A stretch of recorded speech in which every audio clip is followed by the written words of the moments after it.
Golden Radio Hour.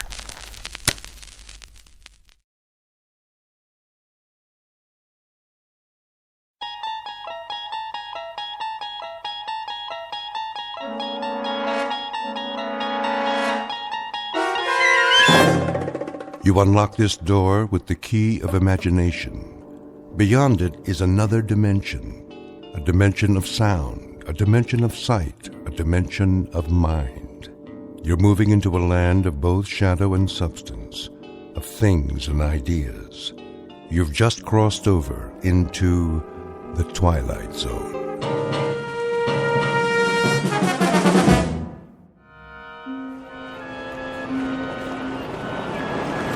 Taxi cab? Who needs a taxi? Over here. There's a cab. Tell him to wait, Wilfred. Quickly, before someone else gets it. Junior, come along. I'm coming. At least carry your mother's suitcase. Her shoulder's bothering her. I got it. Evening, folks. I got your bags. Can you take 4? What's that? There are 4 of us. Sure. 3 in the back seat, 1 in the front. Ugh, where's Paula? Don't ask me. I thought she was with you. She's back there talking to somebody. Who? Who? A guy. Who do you think? Paula, come over here right now. Yes, Daddy. Hey, can I get your number? Now, I said. I heard you. And who was that? Who's who? That young man you were talking to. A college boy. In a fraternity. Come along, Paula. You can't go around talking to absolute strangers. Get in the cab. But he was nice. Oh, you think anything in trousers is nice. Ready, folks? Seems to be very busy tonight. Yes, sir. What's the occasion? Are you serious? Well, if I weren't, I wouldn't waste my breath. I asked you a simple question. Mardi Gras, sir. Oh, no. Of all the wretched timing. Mardi Gras. Can we go, Daddy? Oh, please. We most certainly cannot. This is hardly a pleasure trip. What about me? You'll stay with us. But I'm old enough. Not another word, Junior. Come down on business, did you? That's right. Family business. My father-in-law is extremely ill. Oh, I'm sorry to hear that. What's the address? 1427 Wistria Lane. Do you know where that is? Sure do. That's in the Garden District. Some nice places around there. There are indeed. And this is one of the nicest. A very valuable piece of property. I'll bet. Can I ask a question? Ask away, son. What's the drinking age in New Orleans? Junior! I just asked. Driver, how do you turn the light on back here? Now what in the world do you need a light for? So I can see myself in the mirror?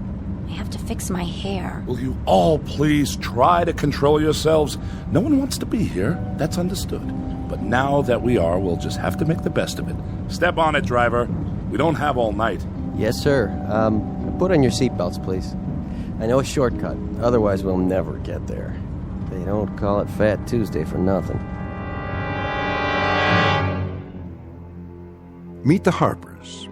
Not your typical American family, perhaps, but people who belong together, like birds of a feather. First, there's Wilfred Harper, father and husband, a money-hungry, conniving sort with shifty, piggish eyes that reflect the contents of his soul. His wife, Emily, on the fading side of 45, with a petulant, mousy face and a voice to match, a thin-lipped hypochondriac.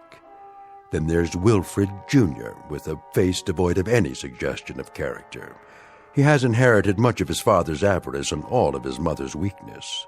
The combination gives him a half-hungry, half-cruel look that one usually finds on cornered animals. And his teenage sister, Paula, a vast desert with only one structure on it, a mirror. She is committed to her own appearance and nothing else on earth. These 4 received a phone call concerning the health of Emily's father, one Jason Foster, who lies dying in his mansion. Soon we'll meet Mr. Foster, a tired ancient who on this particular evening will leave the earth. But before departing, he has a few things to do, some services to perform, some debts to pay, and some justice to mete out. Because this is not only New Orleans at Mardi Gras time, it's also the Twilight Zone.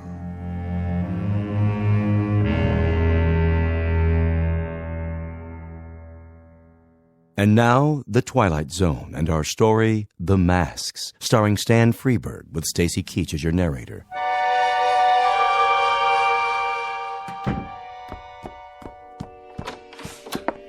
How do, Nola?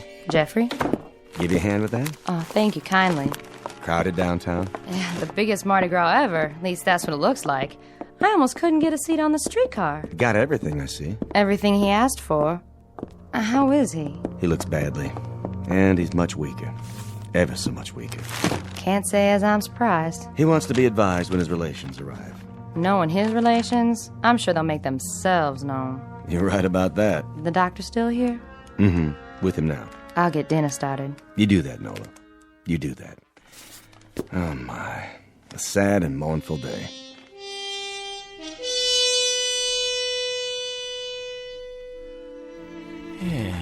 Well, Sawbones, how's the pulse?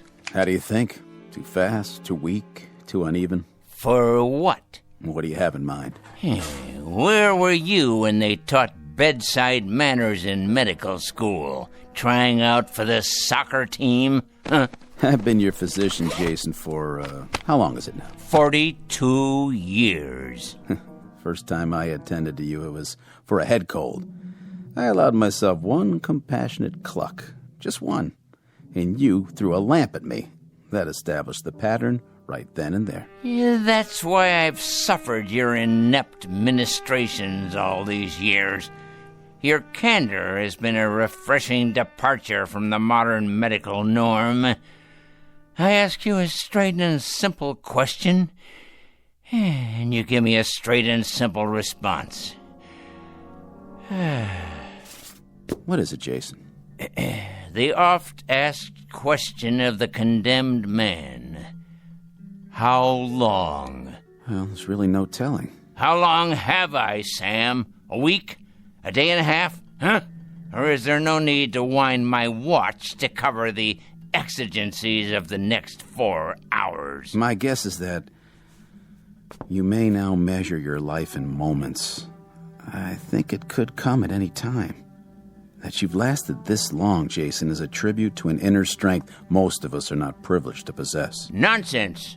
It's a tribute to a streak of recalcitrant, cross-grained, unaccommodating orneriness. And the fact that there are 1 or 2 things left for me to do on this earth. That's why I must stay alive, at least until midnight. I hope I see you tomorrow, Doctor. I'm sure you shall, God willing.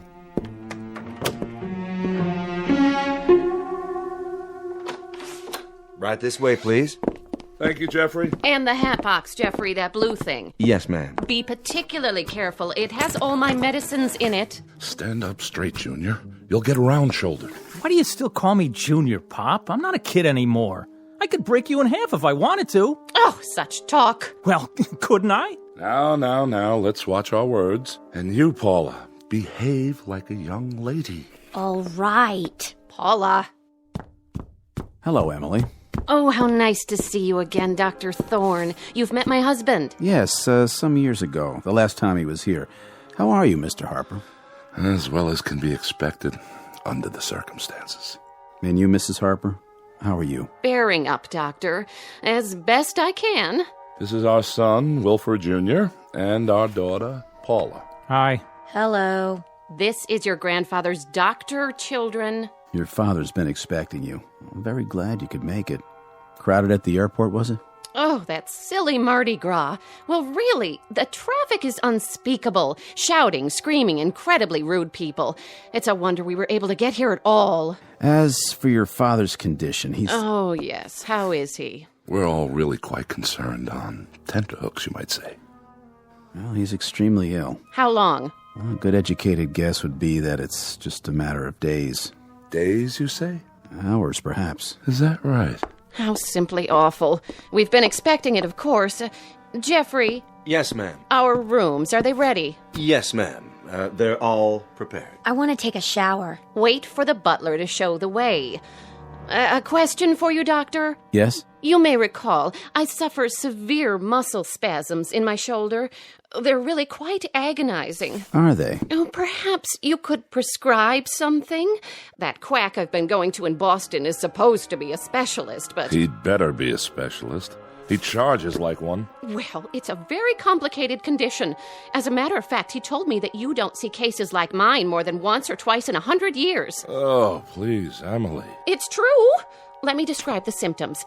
I'll be sitting down, perhaps reading a book, and I'll suddenly get this bolt of pain through my upper arm. It's all I can do to bear it. You can't imagine. Excuse me, Mrs. Harper. I have another call to make this evening. If you'll forgive me. Take the luggage upstairs, Jeffrey, all of it. Yes, sir, Mr. Hopper. And this briefcase, too, if you will. I'll do my best. I'll see you to the door, Doctor. Paula, you and your brother see your mother to her room. Come on, Mom. Oh, give me your arm, Junior. You already got it. I hope you don't mind, darlings, but the pain is, well, frankly, it's more than I can bear. This way, folks. Old man's in bad shape, huh? As I said, the old man is dying. And there's no chance of a recovery? Not realistically, if that's any comfort to you. Good evening, Mr. Harper.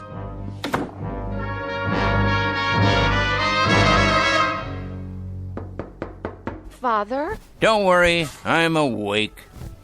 Well, don't just stand there. You may as well come in, all of you. How are you, Emily? Bearing up, Father. Bearing up? Heh, you sound like Job, itemizing his calamities. What is your illness this month? Oh, never mind. I'll bully through. What are you doing there, Wilfred? Oh, just examining this piece of porcelain. Wedgwood, isn't it? Yes, and quite old. Say hello to your grandfather. Hello. Hello. I see Paula has found the mirror. It's my hair. I can't do anything with it. You are four of the most changeless people on Earth. Do you realize that? Huh? Oh, I don't like being ill, if that's what you mean, Father. Don't you? Don't you indeed, Emily? That's hard to believe. It really is. Why, what do you mean? Considering that in the past 25 years, you've been at death's door so many times, it's a wonder you haven't worn a hole in the mat. And you, Wilfred, how's business? Oh, you know how it is. Make a little, lose a little. It's a struggle, but I managed to keep my head above water somehow. Your head above water? That's a good one. I think the only book you've ever read, Wilfred, is a ledger. If someone were to cut you open, they'd find a cash register in place of a heart, a profit and loss column instead of a spine, and liquid assets running through your veins instead of blood. Really, that's not fair. Really, it is. And you there, Paula, putting on a fresh coat of lipstick before speaking further, I see? Nice to see you, Grandpa. How friendly of you to say so, considering that you haven't looked at me yet. All you've seen is yourself in the mirror, which, in the final analysis, is all you ever see. That's not true. You're being mean, Grandpa. You shouldn't, you know. We've had such a miserable long trip, and Mother hasn't stopped complaining one instant. Oh, you hear that, Father? The younger generation. He jests at scars that never felt a wound. Emily, my dear, I understand that my troubles include hardening of the arteries and a weakening heart. But if you continue playing Sarah Bernhardt, I may well succumb to an intestinal affliction. What does that mean? It means you're in danger of making me sick to my stomach. And young Wilfred Jr. over there, looking as alert as usual. Willie, darling, tell Grandfather how nice it is to see him. It's very nice to see you, Grandfather. Looks like an English bull, talks like a parrot. How gracious and unselfish it was for you all to come and see me. Father dear, wild horses couldn't have kept us from you. Not even my own agony. Well, I hope you survive, Emily. You're to have an excellent dinner this evening. And then I've planned a surprise. But, Grandpa, it's Mardi Gras. I was hoping you'd know of some parties. We're having a party here, Paula. We are? Have you invited any boys? Better than that. We'll have a marvelous time. I've arranged for us all to wear masks. Masks? How droll, Jason, masks. I swear you people don't just celebrate tradition down here, you succumb to it. I think you'll find that there's absolutely nothing traditional about them. Masks, huh? Well, it might be kind of fun. It shall be, my boy, it shall be.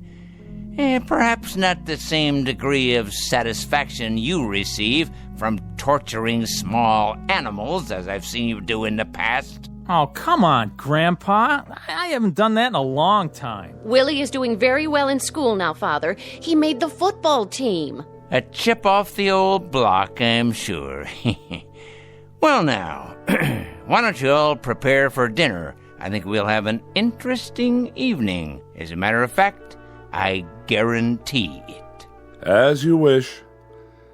Will we see you downstairs? I wouldn't miss it for the world. Come, children. Emily.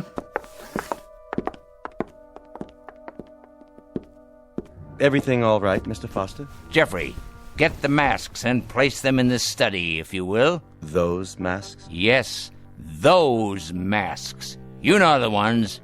Yes, sir. A tremendously interesting evening for all, I promise.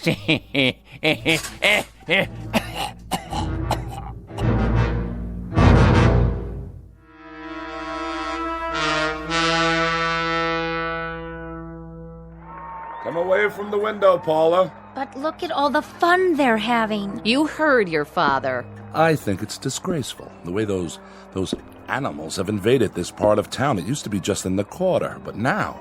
I want to go with them. Paula! Well, why not? The most exciting night of the year, and we're stuck in this mausoleum. The whole city is out there dancing, and what do? We have a death watch for a crazy old man. Cool it, sis. Close the window right now. There's a draft on my bursitis. Great. What did you do in New Orleans, Paula? Did you go to Mardi Gras?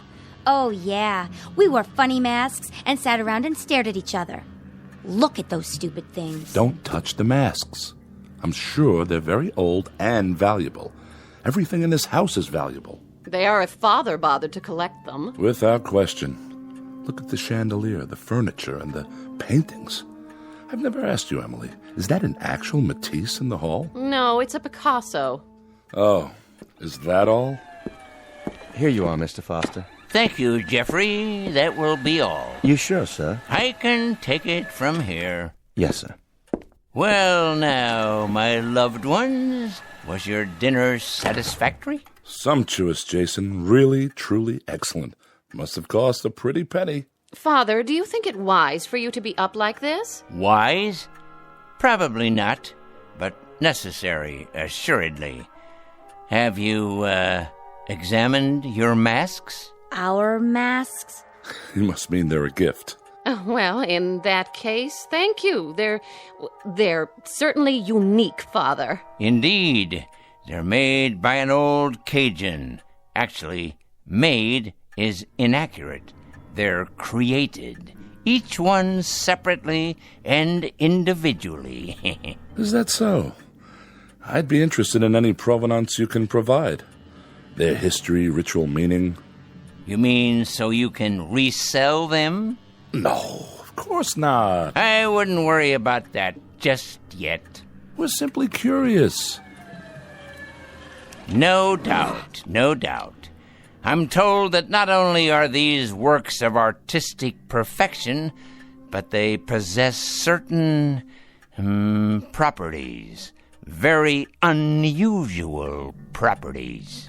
Can I look at the magazine? No way, I'm reading it. Children, your grandfather is speaking. They're only worn during the Mardi Gras, and there's a ritual to the wearing. You see, one tries to pick a mask, which is the antithesis of the wearer. How so? Oh, for example, the ugly man might cloak himself in beauty, whereas the shy and retiring put on the facade of boldness. Youth wears age, and age, youth. You get the idea. In other words, it's a masquerade of opposites. Very interesting. Now, why would anyone do that, Father? Why question it? This is a special evening. And now, dear ones, let's pick our appropriate masks, shall we? Well, if you say so. You, Wilfred, how do you fancy yourself? I don't understand. Come on, be candid. When you shave in the morning, who looks back at you? Why, I do, of course. I don't see what... Please, it's a crucial question. What do you see? Really, Jason, I think we're a little old for parlor games. Let me be the judge of that. Indulgent old man. Oh, all right. Give me a self-assessment. Come on, be honest. You're serious? Never more so. Well, I suppose you could say I'm good-natured. Congenial. Ah, now we're getting somewhere. I've always been a congenial man. No matter what the circumstances, I try to take things in stride. Very good, Wilfred. Congenial, friendly, outgoing, even extroverted. In short, amiable. I think so. So it follows that as part of this amiability, this general goodwill, you feel a deep rapport with your fellow man. Oh, yes. Yes, indeed. Now, the opposite of your affability would be, this face here. This one? Surely not. Look at it, Wilfred. Hold it in your hands. Feel the way the wood is carved. The angry, feral lines, the gnawing, rat-like teeth. The opposite of the way you see yourself, remember? Charming. I take your point. Hardly an appealing image, though. Live with it a while. Try it on. Come on. It has great subtlety. The features reflect greed, avarice, cruelty, like a predatory animal. In short, all the character traits that you don't have. An ironic choice, wouldn't you say? Quite. And now, the brave lady on the couch. Oh, really, Father? I don't feel well. I'm not up to... Of course you are, my dear darling daughter. You're up to anything. Your courage dictates that you accommodate a relatively brief period of self-sacrifice. It should come naturally to you. How about this one? But it's hideous. Of course it is. Look at it closely, my dear. The face of a sad, sniveling, self-centered coward, flabby and without character. Fearful eyes, no chin at all, in contrast to your own bravery, your doughty, intrepid strength. Well, I suppose it does serve as a contrast. Next, the one over there, who walks in beauty like the night. What? Pay attention. Your grandfather is speaking. If you want to know, I think this whole thing is a bore. Paula! Well, it's the truth. Wear this one, just for a short while. All right. But it's horrible. Look closely. The round porcine features. It's the face of a pig, with beady eyes, puffed out jowls, and a shiny pink snout. A self-indulgent face that's never satisfied. Not like you, my dear. It has none of your heart, none of your selflessness, none of your great concern for others at the expense of yourself. Well, if you put it that way. And last but hardly least, the timid one over there, the gentle and quiet Wilfred Jr. Oh, come on, Grandfather. But you haven't seen it yet. What's this one supposed to be? You're opposite, my boy.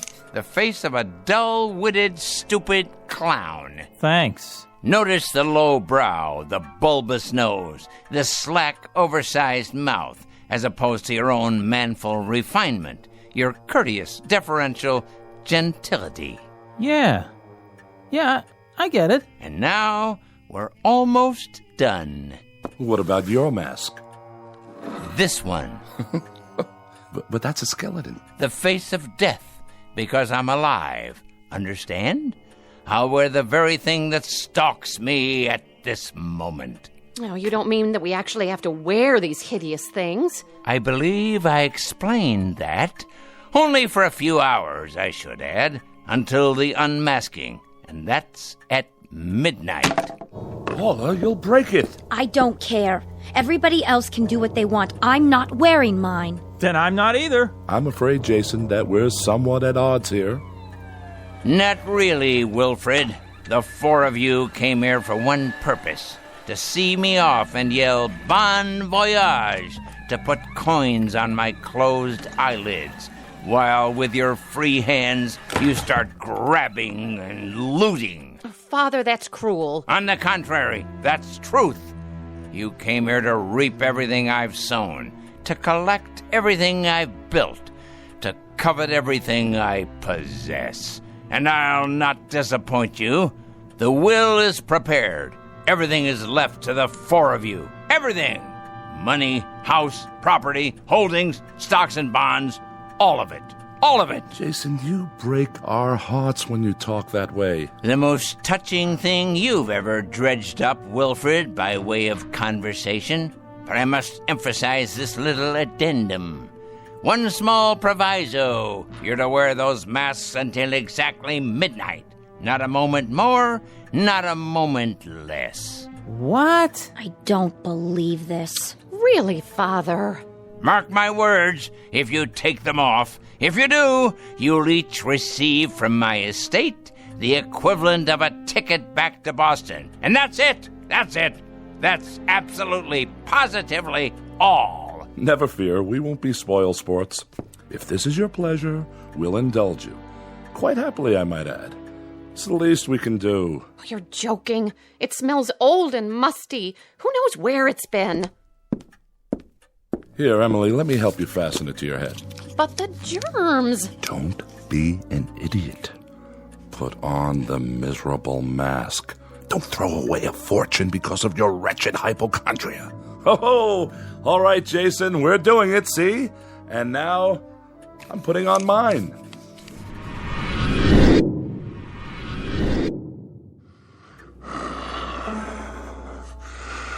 How do I look, everyone?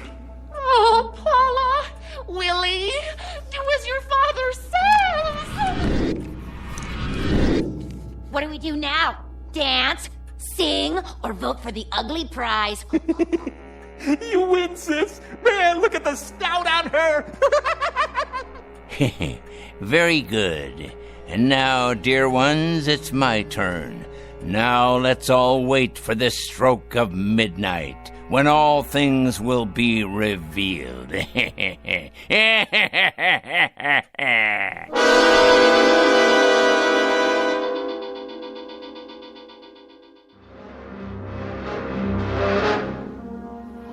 Evening, Jeffrey. Nola? How's Mr. Foster doing? He's up and around. He is? Mm-hmm.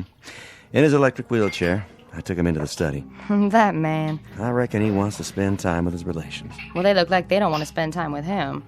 Let me ask you something. What does he plan to do with those masks? I think he wants to play a game with them. With the masks or his people? Beats me. He better be real careful. Why's that? He had me buy those masks down in the quarter.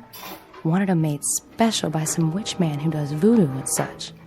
I told him, Mr. Foster, don't you go messing around with that stuff. That's the devil's work. Nola, he said, don't you worry. I know what I'm doing. I surely do hope he was right. Me too.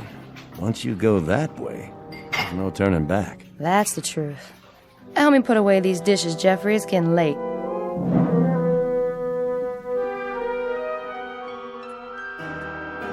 Oh, that's enough, Junior! Please! My head is splitting! All right, if you say so, Ma. At least it's music. Don't you even have a stereo, Grandpa? Sorry to disappoint you, fair one. Well, this is a blast and a half. I've already looked at every magazine, every creepy old antique. Not everything, Paula. There's no end of treasures in this room. Like what? These books, for example. How old they are, how rare. They're first editions, aren't they, Jason? All of them. All of them. Imagine that. They must have taken you years to collect. A lifetime. Freud, Audubon, William James. Who is this? Lovecraft. I see his autograph in one. The Shadow over Innsmouth. Very rare. You should read it sometime. About people who aren't what they appear to be. Pretty valuable, I suppose. Extremely. Of course, not as valuable as the oils. Hey, you might be surprised.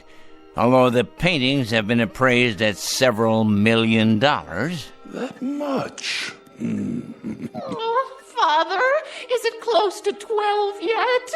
Patience, Emily. Good things come to those who wait. I can hardly breathe behind this mask. I'm suffocating. It won't be long now, I promise. Where's the TV? You gotta have a TV. Sorry, no cartoons for you tonight. Oh, we don't need entertainment. Why would we? We're rocking out right here in this room. We're getting down, aren't we? Having a ball. We're raising the roof. Party on, everybody. Let's play charades. Spin the bottle. Post office. Let's go. Let's do it. Let's... Oh, look what you've done. I couldn't help it. Just lost my head, I guess. It was an accident, okay? Oh, I'll clean it up. The maid will take care of it. But the value, it must be irreplaceable. Not really. Just an early Ming Dynasty vase. Still plenty of them available. I'm taking this thing off my face. I can't stand it one more minute. Paula, don't be a fool. Oh, I don't blame her. I don't blame the child one bit. Nor do I. How could I? We each behave according to our natures. I told you it was an accident. This is cruel, Father. A cruel, heartless torture. I have to agree, Jason. Really, this has gone far enough. We've been in this room for 3 hours, regarding each other through these grotesque masks. There's a limit, and we've all reached it. I must tell you, as far as I'm concerned, this is nothing more nor less than madness. Junior, what are you doing? I've had it too. I am not a bozo. Oh, please, Father, please, let us take them off. Jason, we're waiting. Speak to us. Have you all had your say now? Anything more from you, Paula? Junior? Emily, the flower of my loins? Or you, Wilfred, the benevolent captain of industry? Is there anything else you have to tell me? Speak now or forever hold your peace. Only that I'm feeling buried alive. I agree with Dad. I think anybody who would do this is out of his mind. Please, Pop. Let us take them off. I appeal to you, Jason, from the bottom of my heart, for the sake of my family, for all of our sakes. Open the window to the street for me, would you? One last time. If you like. But my Mercedes! Shut up, Emily. Ah, the sounds of the night. They come from far and wide to partake of pleasure.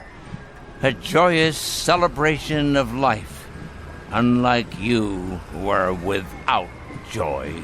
I don't think that's fair. Of course you don't, because you are the object of this particular jape. Listen to them out there. Do you hear whining, complaining, anger? I don't. I hear happiness, simple pleasures, food, drink, the joy of being together, of being alive, as if they know it's fleeting, precious. But those of us in this room, we have a different agenda, don't we? And what of you? What do you get out of it? Satisfaction. A kind of grand culmination. Close the window.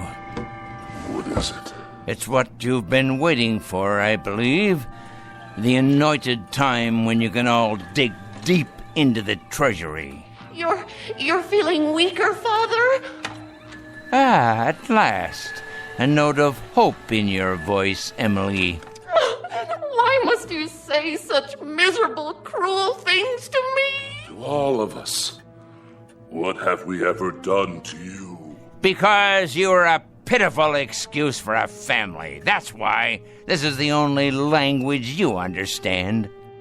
If only we could respond in kind. If only we could open up to you without restraint in the same way you speak to us. If only we could tell you what we think of you. Fine, Wilfred. Excellent. The truth at last. You've masked not only your faces, but your minds. Speak what's in you now. You're a twisted old man. Yes! Yes! Tell him, Daddy! You dangle us like puppets. You always have, taunting to get a response. You play with us as a cat does with mice. There is no humiliation you wouldn't subject us to. And for what reason? We've done everything you wanted, always. We've remained at your beck and call, your slightest whim. My whim? What have I ever asked you to do before tonight? You visit when you see fit and have nothing to say when you do. Well, we do now. We sure do. You're a stinking old man. That's what you are, and it's time you die. Past time. Why don't you? Even the clown has found his voice, huh? I agree with them. Do you hear me, Father? I agree. It's time you let go of your grip on us. My grip, indeed. I have no grip on you. I tried to hold you once, but none of you respond to love. You, Emily, you respond only to what your petty self-absorption dictates. That's enough, Jason. Wilfred responds only to things that have weight and bulk and value. He feels books with his hands. He doesn't read them. He appraises paintings. He doesn't seek out their truth or their beauty. And Paula there. Paula has lived her life lost in a mirror. The world is nothing to her but a reflection of herself and her brother. Humanity to him is a small animal caught in a trap to be tormented. His pleasure is the giving of pain, and from this he receives the same sense of fulfillment that most human beings get from a kiss or an embrace. So unfair, Father. You're caricatures, all of you, even without the masks. And this last note. I haven't held any of you here. You were always free to go. What's held you here has been my daughter's weakness, my son-in-law's greed, my granddaughter's vanity, and my grandson's cruel subhuman sadism. As soon as the clock chimes 12, you will all be very rich. It's as good as done. Now you own everything I have owned. You've kept your bargain. You've worn the masks. So now enjoy yourselves, my pretties. Live full lives. And may God have pity on you.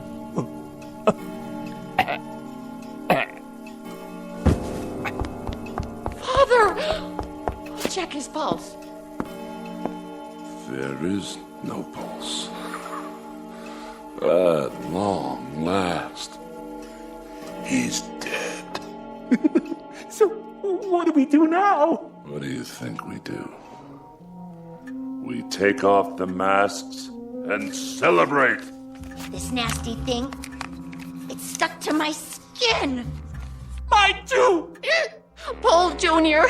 Put your fingers under the chin and pull. Watch me. What's the matter with all of you?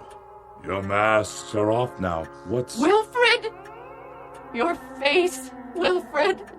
It's not your face anymore. It looks just like the mask. What are you talking about? Look in the mirror, and then look at me. No. It can't be. But it is. What are we going to do? She's right. He did this. That old creep. If he weren't already dead, I'd kill him. No.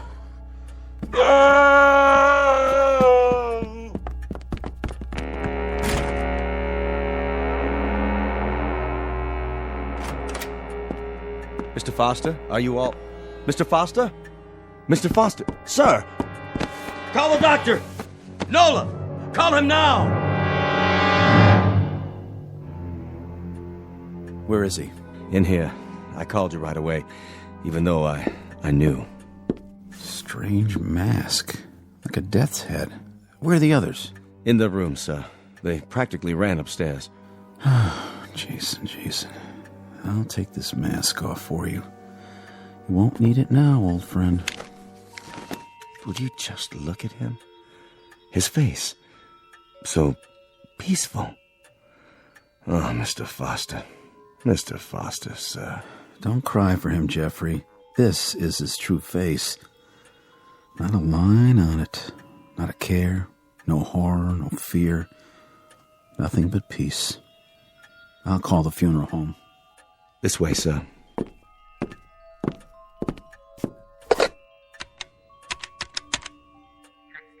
Yes, this is Dr. Sam Miller. I'm at the Foster home. Yes, that's right. Mr. Foster has passed away.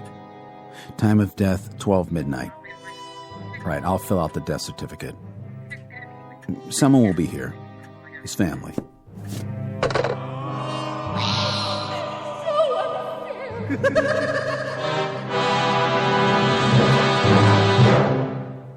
Mardi Gras incident.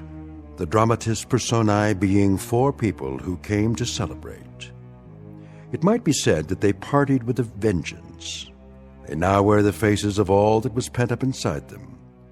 But unfortunately, they'll wear it on the outside for the rest of their lives. Said lives to be lived from this point on in the shadows. Tonight's tale of men, the macabre, and masks in a section of the Big Easy called The Twilight Zone.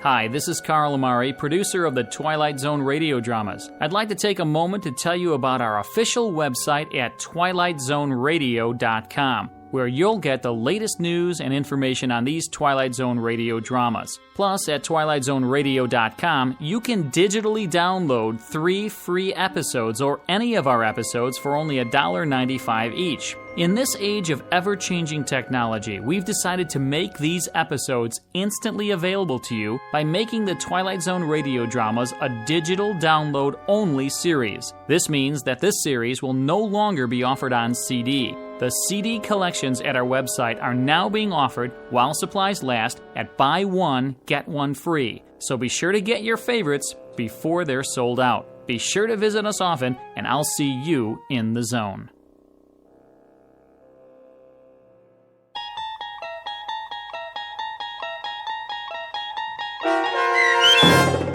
The Masks, starring Stan Freberg with Stacy Keach as your narrator, was adapted for radio by Dennis Etchison and written for The Twilight Zone by Rod Serling. Heard in the cast were Mike Starr, Maggie Carney, Craig Brawley, Elizabeth Lado, Jeff Lupetin, Doug James, Kurt Nabig, Sarah Marks, and Carl Amari. To learn more about the Twilight Zone radio dramas and to obtain audio cassettes and CDs of these programs, visit our website at twilightzoneradio.com. The producers of The Twilight Zone wish to thank CBS Enterprises, Carol Serling, Dennis Etchison, Dick Brescia Associates, Claire Simon Casting, Terry Jennings, XM Satellite Radio, Sirius Satellite Radio, our sponsors, and our radio affiliates for helping make this series possible. This copyrighted radio series is produced and directed by Carl Amari and Roger Wolski for Falcon Picture Group. Doug James speaking.